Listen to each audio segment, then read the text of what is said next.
Hey guys, this is Neeraj and you watching Q tricks 2.2। स्वागत है आप सभी का आज की इस क्लास में। तो भैया डीएलएड की तैयारी पर लग जाइए, क्योंकि यही एकमात्र तरीका है जो आपको 100% जॉब की गारंटी देता है 2 साल के कोर्स के बाद। कंपटीशन टफ होने वाला है, तो अभी से तैयारी करना बहुत ज़्यादा ज़रूरी है। ठीक है, तो हम इस सीरीज के माध्यम से कोशिश करेंगे कि अभी तो हम प्रीवियस ईयर क्वेश्चन हमने शुरू किए हैं। पहले अगर आप लोगों को जो आपके बेसिक मैथ्स है उसके टॉपिक्स आपको पढ़ने हैं, बहुत डीप में पढ़ने हैं, भले ही आप किसी भी बैकग्राउंड के हों, मैथ्स के हों, साइंस के हों, कॉमर्स के हों, आर्ट्स के हों, आप नीचे डिस्क्रिप्शन बॉक्स में जाइए, अलग अलग टॉपिक्स वाइज वहाँ पे प्लेलिस्ट है, उनको पढ़िए। आप किसी भी बैकग्राउंड के हों, मेरी गारंटी है आपको मैथ्स एक बार में समझ में आ जाएगी।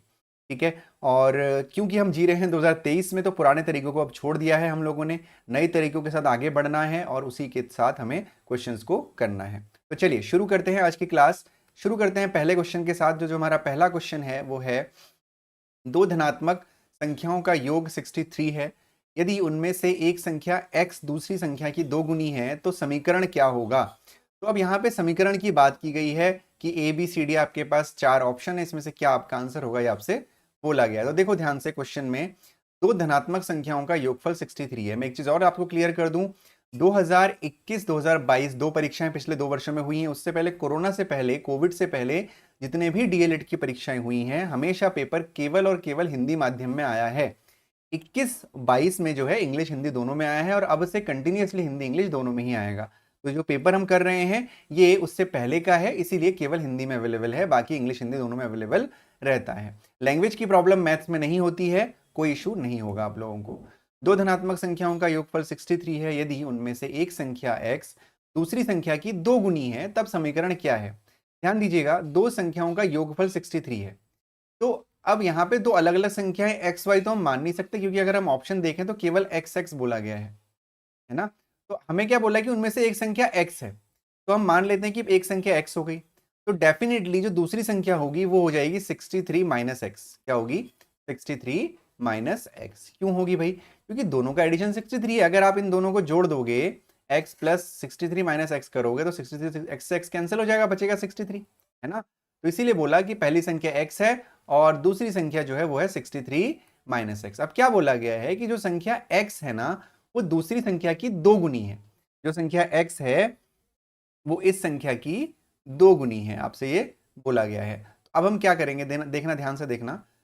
अब हम इन दोनों को इक्वल कर देंगे, 63 minus x is equal to x. ठीक है, क्या बोला है कि जो x है वो इसका डबल है। तो हमें क्या करना होता है, हमें बैलेंस करना होता है ना। हमें क्या करना होता है, हमें बैलेंस करना होता है। तो अब अगर आप ध्यान से देखोगे तो क्या बोला गया है कि 63 minus x is equal to x तो हो गया है, अब हमने इक्वल कर दिया है। ठीक है, तो अब हमें बैलेंस करना है, तो हमें बोला गया कि ये दो गुना है, तो अगर इक्वल है तो दो गुना ऑलरेडी हो गया होगा, है ना। तो इसको बैलेंस करने के लिए हमें दो का मल्टीप्लाई यहां करना होगा। ठीक है, दो का मल्टीप्लाई हम लोग यहां करेंगे। अब हमारा क्वेश्चन हो गया आसान। कैसे? देखो भाई कैसे करना है। हमारे पास जो ऑप्शन है वो है x माइनस 63 वाले ऑप्शन तो गलत हो गए सारे। ठीक है, x माइनस 63 वाले ऑप्शन गलत हो गए, क्योंकि हमारा तो 63 माइनस एक्स है। a कैंसिल हो गया, c कैंसिल हो गया, बचा b और d।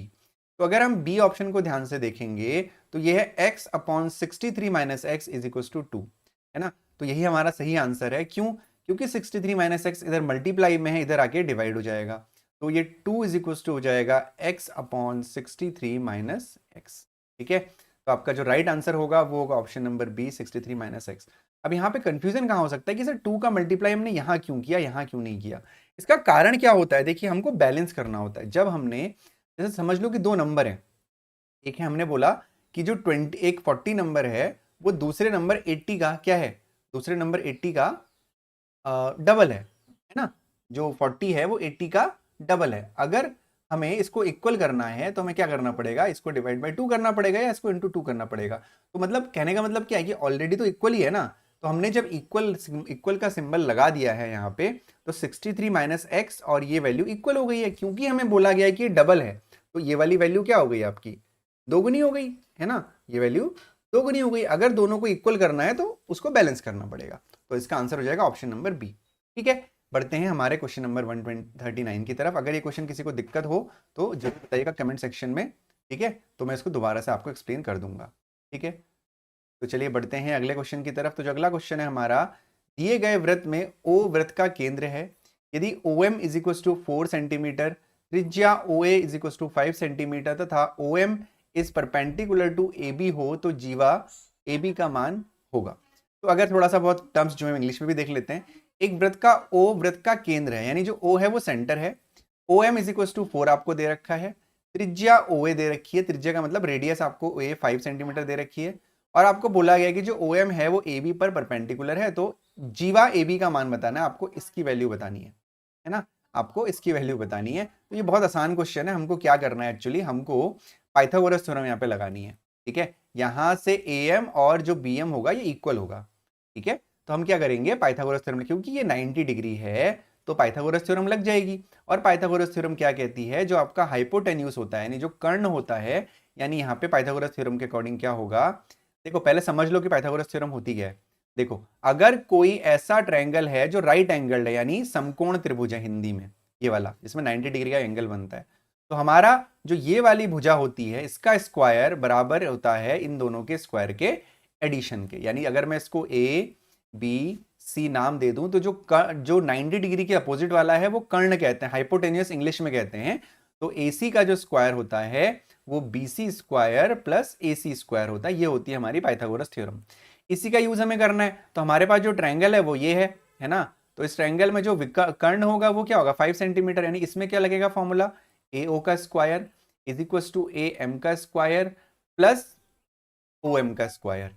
तो AO कितना है 5 का square is equal to AM कितना है, AM हमको निकालना है AM का स्क्वायर प्लस OM कितना है 4 का स्क्वायर है। तो 5 5 25, 4 का स्क्वायर 16 को उधर लेके आ जाइए, ये हो जाएगा आपका AM का स्क्वायर। ठीक है, तो 25 में से 16 माइनस करोगे 9 आएगा, तो 9 इज इक्वल टू हो जाएगा AM का स्क्वायर। तो AM इज इक्वल टू हो जाएगा अंडर रूट ऑफ 9, यानी AM इज इक्वल टू हो जाएगा आपका 3, है ना, यानी AM आपका 3 हो गया। तो अगर AM 3 है तो A से लेके B तक कितना होगा, 3 + 3 6 होगा। इसमें ऑप्शंस शायद मेरे ख्याल से किसी वजह से छूट गए होंगे, ऑप्शन तो होने चाहिए थे। मैं देखता हूँ, रुको नीचे ऑप्शन होंगे शायद, हाँ बिल्कुल है ऑप्शन, ये रहे हमारे ऑप्शन। तो ऑप्शन हमारे पास है, ऑप्शन हमारा आंसर क्या हो जाएगा यहाँ पे, आंसर हो जाएगा हमारा ऑप्शन नंबर C 6 सेंटीमीटर। तो उम्मीद करता हूँ कि क्वेश्चन आपको समझ में आया होगा, कोई दिक्कत वाली बात नहीं होगी, आसान क्वेश्चन था, बस पाइथागोरस थ्योरम को हमको समझना था। ठीक है, चलो जी बढ़ते हैं हमारे अगले क्वेश्चन की तरफ। तो जो हमारा अगला प्रश्न है वो है किसी त्रिभुज के कोण 2:3:5 के अनुपात में है। बहुत ही आसान क्वेश्चन। तो प्रत्येक कोण की माप क्या होगी। देखिए कोई भी अगर ट्रायंगल है, किसी भी तरह का ट्रायंगल है, वो एक समकोण त्रिभुज है यानी राइट एंगल है, वो एक इक्विलेटरल ट्रायंगल है यानी समबाहु त्रिभुज है, या वो आइसोसेलेस ट्रायंगल है। आइसोसेलेस ट्रायंगल क्या होता है, जिसमें उसकी दो भुजाएं बराबर होती हैं। वो कैसा भी त्रिभुज है, आप मैथ्स वालों को पता भी होगा, उस त्रिभुज के तीनों अंतः कोणों का योग यानी तीनों इंटरनल एंगल्स का जो सम होता है वो 180 डिग्री होता है नहीं होता है। तो हमें बोला गया कि तीनों के जो कोण है वो 2:3:5 के अनुपात में है। तो आप क्या अज्यूम करोगे, जो एक कोण है वो 2x हो गया, दूसरा कोण है वो 3x हो गया, और तीसरा कोण ये 5x हो गया। ये है ना 2 3 5, तो इसको 2x मान लो, इसको 3x मान लो, इसको 5x मान लो। ठीक है, तो हमें पता है कि इन तीनों का योग किसके बराबर, 180 के बराबर है ना। तो यानी 2x + 5x + 3x is equal to 180। तो 5 और 2 7 और 3 10, यानी 10x बराबर हो जाएगा 180, यानी x का मान आ जाएगा 180/10 यानी 18। x की वैल्यू 18 आ गई। तो अब यानी x की वैल्यू अगर 18 है तो इसकी वैल्यू कितनी होगी, 2x की वैल्यू 18 दूनी 36, 3x की वैल्यू कितनी होगी, 18 तियां 18 3 जा 54, और 55 18 5 जा 90 डिग्री, यानी जो हमारा आंसर होगा वो होगा 36 डिग्री कंटिन्यूसली 45 और फिर 90। तो 36 54 और 90, 45 मैंने गलती से बोल दिया, यानी ऑप्शन नंबर ए हमारा क्या होगा, सेकंड आंसर होगा ये वाला। ठीक है, आसान क्वेश्चन था, बिल्कुल भी डिफिकल्ट क्वेश्चन नहीं है। तो अगर आपको वीडियो अच्छी लग रही हो तो लाइक शेयर और सब्सक्राइब जरूर करिएगा। बढ़ते हैं हमारे आज के अगले प्रश्न की तरफ।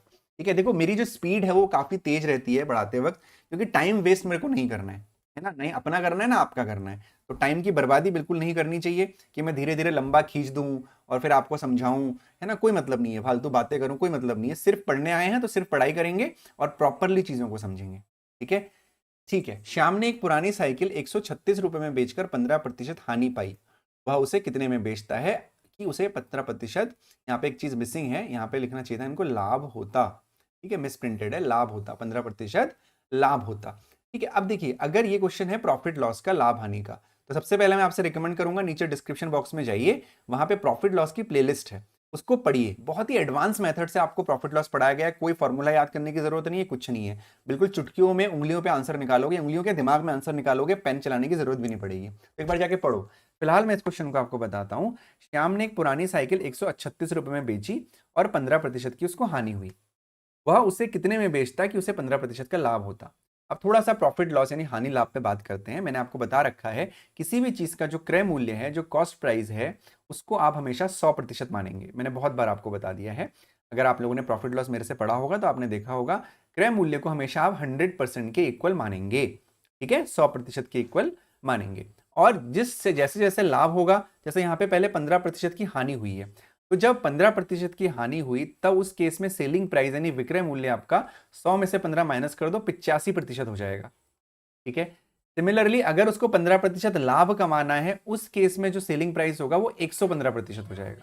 बस इतना सा काम है, कोई फॉर्मूला याद करने की जरूरत नहीं है, कुछ नहीं है। ठीक है, अब देखो, उसने 15% हानि हुई तो उसने 136 में बेचा, यानी कॉस्ट सेलिंग प्राइस कितना है, 136 रुपए है। कब, जब 85% पे उसने बेचा, यानी 15% की हानि का मतलब 85% पे उसने बेचा, यानी 85% की जो वैल्यू है वो 136 हो गई। सिंपल, ये आपका सेलिंग प्राइस मैंने आपको बताया और ये आपको दे रखा है। अब अगर आप फॉर्मूले से करोगे ना, तो पहले आपको कॉस्ट प्राइस निकालना पड़ेगा, फिर उसके बाद दूसरे फॉर्मूले में रखना पड़ेगा, कुछ करने की जरूरत ही नहीं है। अब क्या बोला है, वह उसे कितने में बेचता अगर उसे 15% का लाभ होता। ठीक है, तो 15% के लाभ में मैंने एसपी कितना बोला हुआ है, 115%। तो 85% की वैल्यू अगर 136 है, तो जी 1% की वैल्यू कितनी हो जाएगी, 136/85। इसको आप ऐसे समझ सकते हो कि 85 चॉकलेट अगर 136 रुपए की है, तो एक चॉकलेट कितने की होगी, 136/85। तो वही कंसेप्ट, यूनिटरी मेथड मैंने यहाँ पे लगा रखा है। ठीक है, तो 136, तो अगर 1% की वैल्यू 136/85 है, आपको क्या निकालना है, 115 की वैल्यू निकालनी है। तो 115% की वैल्यू निकाल लीजिए, तो हो जाएगा 136/85 इंटू 115। ठीक है, तब 85 है, ये आपका 115 है। हम एक काम करेंगे, हम इसको कट करेंगे तो 17 से कट जाएगा। देखो ये 17 5 जा 85। ठीक है, और 17 से ये कटता है आपका 17 8 जा 136। ठीक हो गया, फिर 5 से इसको काटो, 5 दूनी 10, 5 तियां 15, ये हो जाएगा आपका 8 तियां 24, 8 दूनी 16, 17 18, 184 रुपए। अगर मतलब उसको 15% का लाभ कमाना होगा, तो उसको इस आर्टिकल को, इस पुरानी साइकिल को 184 रुपए में बेचना होगा। समझ में आया? दोबारा से एक्सप्लेन कर दे रहा हूं क्विकली। क्रय मूल्य हमेशा 100% मानोगे, जितना लॉस होगा उतना 100 में से माइनस करो। अगर 15% का लॉस हुआ है तो 100 माइनस 15, 85% सेलिंग प्राइस। दूसरे केस में 15% का लाभ आपको निकालना है, तो उस केस में सेलिंग प्राइस 115%।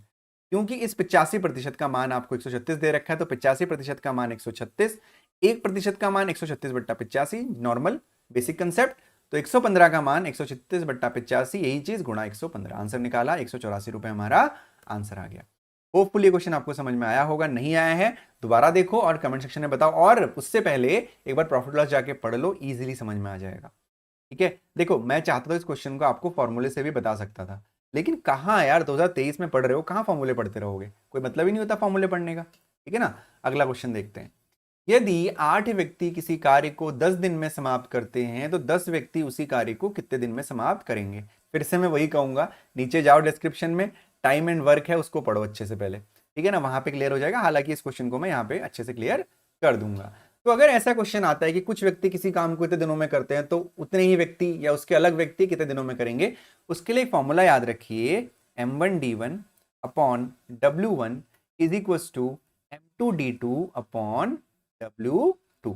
अब यहाँ पे m1 क्या है, number of person, number of days, number of person, number of days. w1 कार्य और कार्य, क्योंकि इस क्वेश्चन में कार्य बराबर है उसी कार्य को, यहाँ पे लिखा गया ना उसी कार्य को कितने दिन में करेंगे। अगर यहाँ पे क्वेश्चन कुछ इस तरीके का होता, चलो हम बाद में डिस्कस करेंगे, तो m1 की जगह पे कितने व्यक्ति हैं, 8 व्यक्ति, तो m1 की जगह 8 रख दो। कितने दिन लग रहे हैं उनको, 10 दिन, तो d1 की जगह 10 रख दो। ठीक है, w1 w2 सेम रखने की कोई जरूरत नहीं है, 1 रख दो इसकी जगह पे। w1 1 बराबर m2, 10 व्यक्ति कितने दिन में करेंगे, d2 दिनों में करेंगे, ये हमको निकालना है। और w2 भी 1, क्योंकि उसी कार्य को, सेम कार्य की बात की गई है। अब यहां पर अगर बोला होता समझने के तौर पे कि 8 व्यक्ति किसी कार्य को 10 दिन में कर सकते हैं, तो 10 व्यक्ति उस काम के दोगुने काम को कितने दिन में करेंगे, तो यहाँ पे W2 की जगह 2 कर देते। अगर बोलता कि 10 व्यक्ति उसके आधे काम को कितने दिन में करेंगे, तो यहाँ पे 2 की जगह 1/2 रख लेते। तो यहाँ पे हमें कुछ रखने की जरूरत नहीं है क्योंकि दोनों चीजें सेम है, तो सीधे सीधे M1D1 M2 अब यहाँ पे 10 जो है मल्टीप्लाई में है, तो 8 गुणा 10 बट्टा 10 बराबर D2। 10 से 10 कट गया, D2 आ गया 8, यानी 10 व्यक्ति उस काम को 8 दिन में करेंगे। ऑप्शन ए आपका आंसर होगा। उम्मीद करता हूं कि क्लास आपको अच्छी लग रही होगी। बहुत ही इजी वे में मैं आपको बता रहा हूं। देखो क्वेश्चन भी बहुत आसान आते हैं, लेकिन लेवल अब धीरे धीरे बढ़ेगा क्योंकि आपको पता है कि डीएलएड में बहुत भीड़ होने वाली है। तो अगला प्रश्न है आपका, एक संपत्ति एक्स वाई और जेड के बीच बांटी जाती है। एक्स और वाई मिलकर 7400 पाते हैं, वाई और जेड मिलकर 9500 पाते हैं, जेड और एक्स मिलकर 8500 पाते हैं। तो वाई का हिस्सा आपको निकालना है। बेहद आसान क्वेश्चन, चलिए देखते हैं कैसे करना है, समझ लेते हैं। पहले कोई 3 लोग हैं, कौन कौन है, एक्स वाई जेड, ठीक है। एक्स वाई जेड में बांटा गया, लेकिन आपको एकदम एग्जैक्ट नहीं बताया गया। आपको क्या बताया गया है कि एक्स और वाई मिलके, एक्स और वाई को टोटल कितना पैसा मिला है, 7400 रुपीज मिला है। उसी तरह वाई और जेड को टोटल मिला के 9500 रुपीज मिले हैं। उसी तरह जेड और एक्स को टोटल मिला के आपका 8500 रुपीज मिले हैं। कुछ मत करो, तीनों को जोड़ दो, है ना। तो इसको जब आप जोड़ोगे तो लेफ्ट हैंड साइड अलग जुड़ता है और राइट हैंड साइड अलग जुड़ता है। तो जब आप इसको जोड़ोगे तो यहाँ पे हो जाएगा x plus y plus y plus z plus x. तो x 2 बार, y 2 बार, z 2 बार। समझ में आया, दो बार आएगा ना, ऐसे आएगा। देखो x plus x, y plus y और z प्लस जेड 2 बार आ गया। इसी को इसको जोड़ेंगे तो यहाँ पे आ जाएगा 0 0, 5 5 10 और 4 14, कैरी 1, 9 और 8, 9 9 9 18, 18 और 7 25। तो ये आ गया। तो यहाँ पे ये 2x है, 2y है, 2z है, यानी 2x plus 2y plus 2z। देखो हालांकि मैं यहाँ पे डायरेक्टली कर सकता था 2 कॉमन लेके, लेकिन कुछ बच्चे ऐसे होंगे जो आपके आर्ट्स बैकग्राउंड के होंगे या कॉमर्स के होंगे, उनको ये चीज में दिक्कत होगी। तो अब देखो ध्यान से, यहाँ पे 2x है, ये 2y है, 2z है, तो सब में 2 2 है ना, तो सब में 2 कॉमन ले लेंगे। तो 2 कॉमन लेंगे तो यहाँ बचेगा 2 plus x plus y plus z, है ना, बराबर 25400। तो x plus y plus z is equal to हो जाएगा 25400 अपॉन 2। तो 2 से इसको कट कर देते हैं। अगर आप ऐसे कट ना कर पाओ तो डिवाइड कर लेना, तो 2 1 कम 2 हो जाएगा, ठीक है। 2 1 2, 2 2 4, 2 7 14, 0 0, ठीक है। तो यानी 12700 आ गया एक्स वाई जेड, है ना। अब हम क्या करेंगे, ध्यान देना, एक थोड़ी देर के लिए मेरी विजिबिलिटी आपको नहीं मिलेगी क्योंकि मुझे थोड़ा सा जगह चाहिए आपको सोल्यूशन दिखाने के लिए, ठीक है। तो अब हमें क्या मिल गया, यहाँ से हमें मिल गया x plus y plus z is equal to 12700। इसको हम रिवर्स कर सकते हैं कैसे, x plus z plus y is equal to 12700। अब आप ध्यान से देखो तो x प्लस जेड की वैल्यू आपको दे रखी है, कितनी दे रखी है, 8500 दे रखी है। तो x प्लस जेड की जगह आप 8500 रख सकते हो। 8500 plus y is equal to 12700। तो y की वैल्यू हो जाएगी आपकी 12700 माइनस 8500, ठीक है। तो ये हो जाएगा आपका 12700 माइनस 8500, तो जाएगा 0 0 7 5 12, 8 2 10 और 1 11, 1 और 1 2। तो आपका आंसर आ जाएगा 212। अच्छा मैंने जोड़ दिया क्या, ओके सॉरी मैंने जोड़ दिया है, मुझे माइनस करना था, है ना, माइनस करना था। तो ये हो जाएगा 0 0, 7 में से 5 गया 2 और 8 4 12, 4200। यानी हमारा जो आंसर होगा वो होगा ऑप्शन नंबर। आसान क्वेश्चन था, बिल्कुल भी डिफिकल्ट नहीं था। एक बार इन सभी क्वेश्चंस को आप लोगों को दोबारा करना चाहिए, वीडियो को दोबारा जाइए, पॉज करिए सोल्यूशन से पहले और दोबारा सॉल्व करिए। जब तक आप ऐसे नहीं करेंगे तब तक जो है वीडियो को पढ़ने का, क्लास को पढ़ने का कोई भी फायदा नहीं है। एक बार रिपीट जरूर क्वेश्चंस को करिएगा।